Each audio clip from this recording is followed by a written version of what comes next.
Hello, respective viewers. It's George from Ireland. Thank you for coming back to the channel.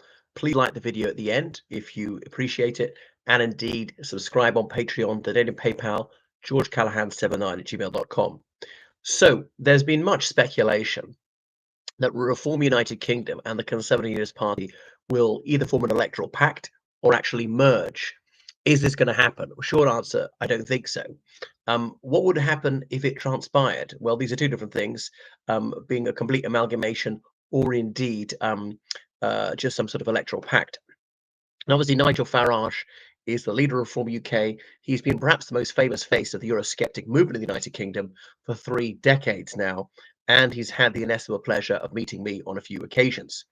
Um, Though Farage, he certainly enthuses his base.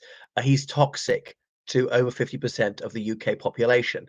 Methinks that Reform has sort of reached their ceiling at 30%. I mean, quite a high ceiling. Remember, Labour won an election just slightly more than that. Now, midterm blues, it could be put down to that, but this is very early. It's only 6 months into this parliament, and Labour's doing very, very badly.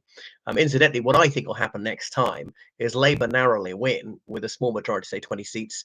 The Reform UK come just behind the Conservatives, a bit like Labour and the Social Democratic Party 1983. So even though they're only a few percentage points behind the Tories, Reform UK way fewer seats would get, so sort of 15% of the vote and 15 seats or something like that, and the Conservatives get over 200. We shall see. So some people are saying, should they work together? Suella Braverman, remember she was Home Secretary under the last Conservative government, dismissed by Rishi Sunak for saying there was two-tier policing.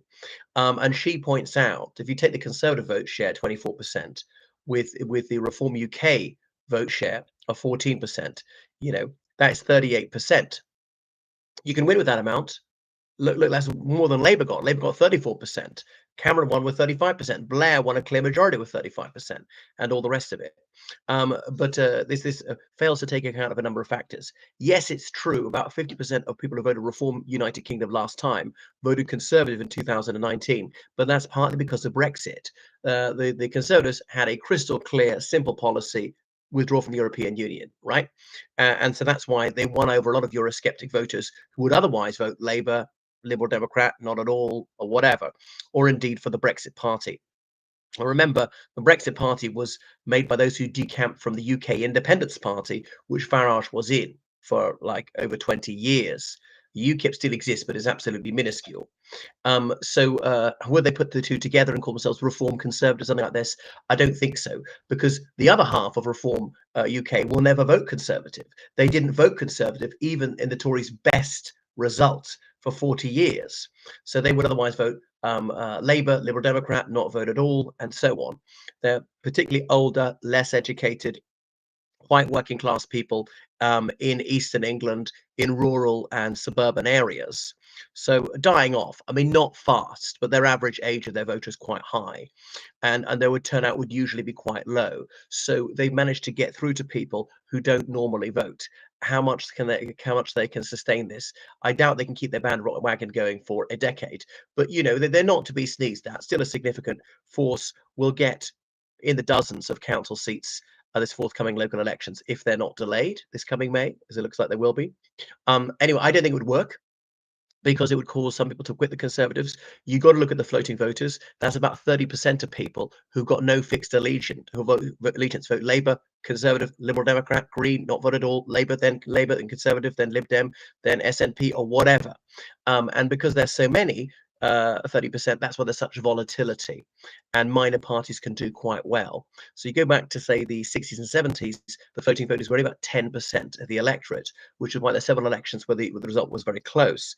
If you can win over all those 30% who are floating voters, you win the election, even in a small party like the Lib Dems, getting about 10% on average, plus another 30 percentage points up to 40%. That's a clear win. Now, you never get them all. Even to get them half is quite well. 2/3 is huge. So although the Conservatives, supposing they picked up all those Reform UK voters who voted in 2019, came back, that's another 7 percentage points. But the Conservatives would lose something similar, and they would put off so many floating voters who wouldn't come back. To win next time, the Conservatives need everybody voted for them before to vote for them again, plus quite a few more. And that includes some people who voted Labour, some people who voted Liberal Democrat, and so forth. So the Conservatives have got their work cut out. Now, an electoral pact would say, if there's a sitting Conservative MP with a marginal seat, say won it by less than 10 percentage points of the electorate, that Reform UK would not field a candidate against her or him. Or suppose that the Liberal Democrat held seat, whoever's best placed to unseat this person, Reform UK or Conservative, only that party would try. Now you can do that, just have a single candidate between the two.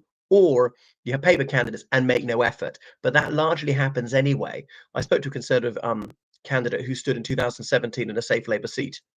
He did virtually no campaigning. He was ordered by the Conservative Party to help a colleague in an adjacent seat where the Conservatives really did stand a chance, and put all your effort in there. So I think which is not to run candidates. Remember, the Liberal Democrats had some sort of pact with Plaid Cymru and the Greens in 2019, an anti-Brexit pact. Didn't pan out very well for them.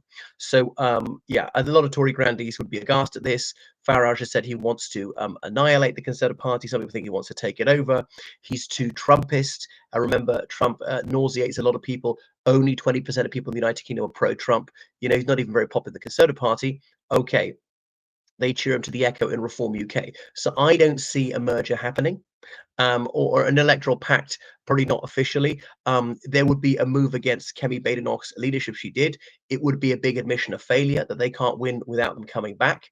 So, Suella Braverman, I think, is erroneous in her analysis. She might even jump ship and defect to Reform UK, thinking she can be a very big fish in that quite small pond. Could she one day be the leader? Now, Reform UK's never been led by a woman, and okay, it was only founded in like 2019, and never by a non-white person. So she'd be a prominent non-white person. They're also accused of racialism, and she'd be good alibi for them, just like the Conservative Party. So the first major British political party to be led by a non-white person, the Conservative Party, having Rishi Sunak and now Kemi Badenoch, the first person of African extraction to lead a major political party, perhaps any political party in the United Kingdom. So that really is a breakthrough, and Labour's well behind. The last four Labour leaders are all straight white males from North London. They're not really from North London. Jeremy Corbyn, he was from Shropshire, you know, Newport, but okay, grew up in North London. Well, was in North London all his adult life, or likewise, Sir Keir Starmer's from Surrey, but lived in North London for like 30 odd years. So I don't think it would work for either of them. I think it would be close to disastrous. They might, the Conservative Party, if they merge with Reform UK, they might go up a few percentage points to 30%, something like that. Reform UK, some of their voters will die off. Some of them, it was a yelp of pain, a one-off protest vote, but they detest Labour more than the Conservatives.